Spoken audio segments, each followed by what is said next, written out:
Hi, it's Ian. Welcome back to 30 Days of Knife Skills. This is day 7, and we are working with fresh shiitake mushrooms. So these are from the farmer's market, really nice ones. And the thing about shiitake that you probably know is that the stems, unlike many other kinds of mushrooms, the stems are very fibrous and tough, and they're not quite edible in the normal sense.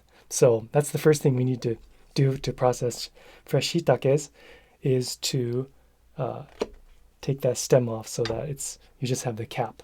And the stem has a lot of flavors, so a lot of people will advise to save it, throw in the freezer in a bag, and anytime you're making stock, even dashi, um, anytime you want some kind of a soup and a little bit extra hit of mushroom flavor and umami, then you'll throw those in there. So that's a very good idea and cuts down on the waste. So the way I like to do it, you could do it upside down, but I just prefer to lay it like this, hold it with my left, and then take the knife against the cap, and then go against the board like that, and it takes off pretty much the whole thing. Do one more here. So once we have just the cap, the most common way I cut shiitake is probably for either soups or some kind of a stir fry. And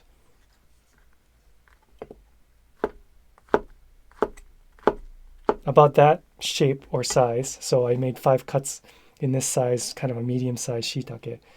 5 or 6 cuts gives us this kind of a sort of what you call a slice or that kind of shape.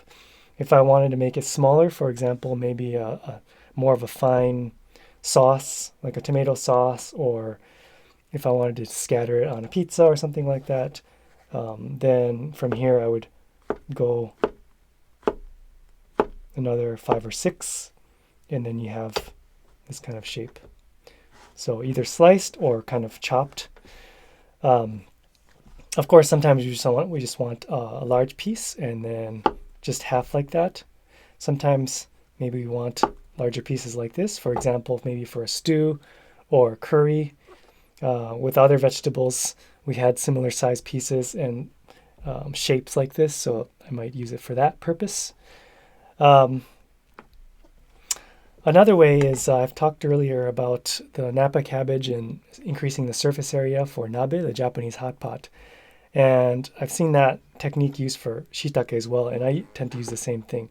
So instead of just cutting it straight down, going on a bias or on an angle, you can see that it definitely increased the surface area. The cut surface area is much wider just from doing that kind of technique. So if that was too big, maybe I would do the same thing and go this way and double that concept and making it a little bit smaller but increased surface area.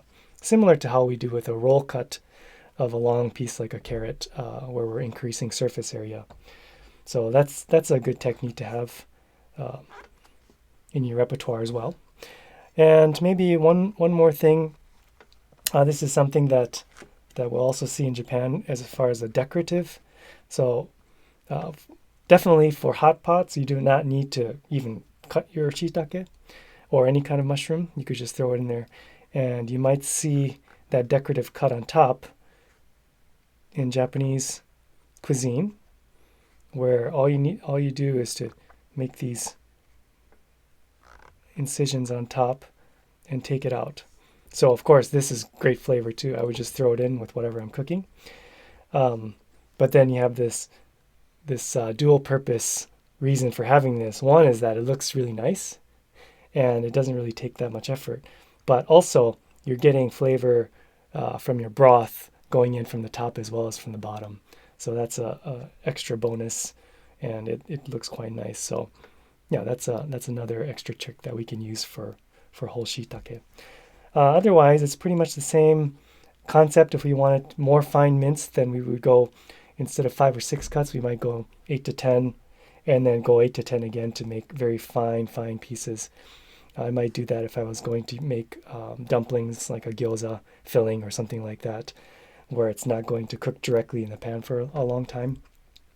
Small pieces like that will cook faster. So I think that's pretty much it for shiitake in terms of how I use this great, wonderful, delicious mushroom. It's one of my favorites. I like mushrooms in general, but shiitake is especially delicious. So anyway, let me know if you have any questions, and we'll see you on the next one.